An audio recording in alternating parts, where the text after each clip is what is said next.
Yesterday, the National Chief of the AFN testified that First Nations have serious concerns about the TPP deal, but all he received from the minister was a phone call. First Nations have not been consulted. Mr. Speaker, Liberals have promised to implement the UN Declaration of Rights of Indigenous Peoples, which means prior and informed consent from Indigenous peoples on all decisions that affect them. So why are Liberals moving ahead with the damaging TPP without meaningful consultations with Indigenous peoples in Canada? Hear, hear. Parliament Secretary and Minister of International Trade. Thank you, Mr. Speaker. I'd like to thank the honourable member for her question. We agree, Mr. Speaker, that consulting with Indigenous peoples is critical to the process of consulting on the TPP.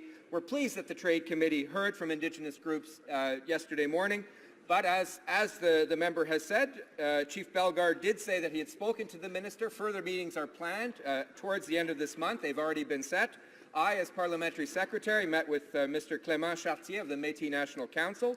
But we agree with the member opposite. We need to do more, and we're committed to continuing consultations with First Nations on a nation-to-nation basis. Honourable member for Timmins, James Bay.